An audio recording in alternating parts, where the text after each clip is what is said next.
আসসালামু আলাইকুম। দেশের বাজারে ভিভো নিয়ে আসলো ওয়াই সিরিজের নতুন একটি ফোন ভিভো Y27, যেটির অফিসিয়াল দাম রাখা হয়েছে 22,999 টাকা। তো বন্ধুরা, 22,999 টাকার বাজেটের ফোনে কি রয়েছে সেটি আমি এই ভিডিওতে বিস্তারিত ইনফরমেশন দেওয়ার চেষ্টা করব। তাহলে চলুন বন্ধুরা, দেরি না করে মূল ভিডিওতে চলে যাই।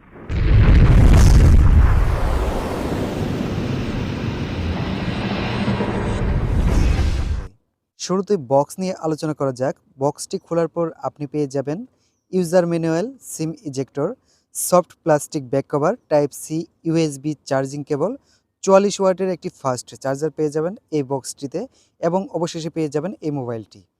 ডিজাইন এবং আউটলুকের কথা বলতে গেলে 190 গ্রামের ফোনটির ডিজাইনটা ছিল সত্যি অসাধারণ।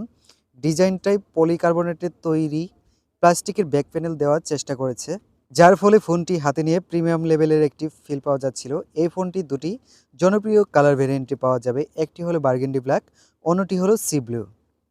ফোনটি বাটন সেকশনে রয়েছে রাইট সাইডে ভলিউম বাটন, নিচে রয়েছে পাওয়ার বাটন, যেটি ফিঙ্গার সাইড মাউন্টেড হিসেবে কাজ করে। ফোনটির উপরে রয়েছে সিম কার্ড, মেমোরি কার্ড স্লট, যেখানে আপনি 256 জিবি পর্যন্ত মেমোরি কার্ড ইউজ করতে পারবেন।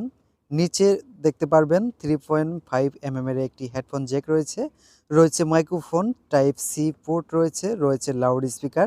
এই ফোনটিতে কোনো নয়েজ ক্যান্সেলেশন স্পিকার পাচ্ছেন না। এবার আসি এই ফোনের পারফরমেন্স সেকশনে।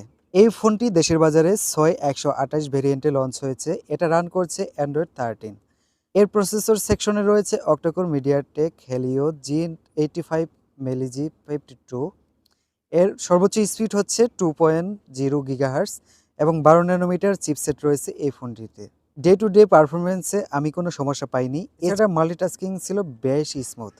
রেগুলার ইউজে আমি কোনো সমস্যা পাইনি। ব্যাকগ্রাউন্ডে অনেকগুলো অ্যাপ্লিকেশন একসাথে রান করা যাচ্ছিল, বেশ ভালোই। বাই দ্য ওয়ে, আপনি কিন্তু এই ফোনের সাথে আরও 2 জিবি এক্সটার্নাল র্যাম ইউজ করতে পারবেন।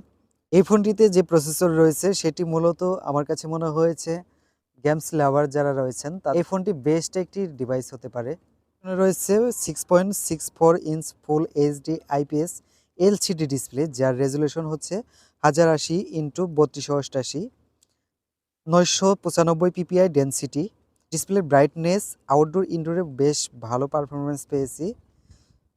এছাড়া ডিসপ্লের উপরে রয়েছে 8 মেগাপিক্সেলের একটি সেলফি ক্যামেরা। এবার আসি ফোনটির ক্যামেরা সেকশনে। এই ফোনটির প্রাইমারি ক্যামেরা সেকশনে রয়েছে দুটি ক্যামেরা।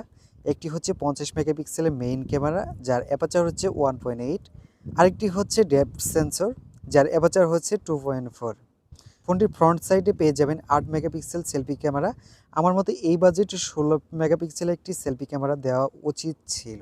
ভিডিও ক্ষেত্রে আপনারা পেয়ে যাবেন 1080 30 fps ভিডিও রেকর্ড করতে পারবেন। এবার আসি এই ফোনটির ব্যাটারি সেকশনে। এই ফোনটির ব্যাটারি সেকশন নিয়ে যদি কথা বলি, তাহলে ফোনটিতে রয়েছে 5000 এমপিআর ব্যাটারি, যা 44 ওয়াটের ফাস্ট চার্জার দিয়ে ফুল চার্জ করতে আপনার সময় লাগবে 1 ঘন্টার মতো। বন্ধুরা, প্রত্যেকটি ডিভাইসে ভালো এবং মন্দ দিক থাকে। ভিভো Y27 এই ফোনটি এর ব্যতিক্রম নয়। এই ফোনটির ভালো কিছু দিক রয়েছে এবং মন্দ কিছু দিক রয়েছে। মন্দ দিকের মধ্যে আমার যা চোখে পড়েছে সেটি হচ্ছে ফোনটির সেলফি ক্যামেরাতে পাঞ্চ হলে একটি ক্যামেরা দিতে পারত। এছাড়া এই ফোনটিতে নয়েজ ক্যান্সেলেশন কোনো স্পিকার পাচ্ছেন না। আর ভালো দিক যদি বলতে যাই তাহলে ফোনটি খুব স্টাইলিশ, দেখতে খুব সুন্দর লাগছিল, এবং ফোনটি আপনার কাছে যদি মনে হয় ভ্যালু ফর মানি, তাহলে আপনি নিঃসন্দেহে এই ফোনটি নিতে পারেন। সো বন্ধুরা, 22,999 টাকার বাজেটের ফোনে কি ছিল সেটি আমি বিস্তারিত ইনফরমেশন দেওয়ার চেষ্টা করেছি। সো বন্ধুরা, আমার ভিডিওটি যদি ভালো লেগে থাকে তাহলে লাইক অ্যান্ড কমেন্ট করতে ভুলবেন না, আর চ্যানেলটিকে সাবস্ক্রাইব করে রাখবেন পরবর্তী ভিডিও পাওয়ার জন্য। আমি সাইদ এখানেই বিদায় নিচ্ছি। আল্লাহ হাফেজ।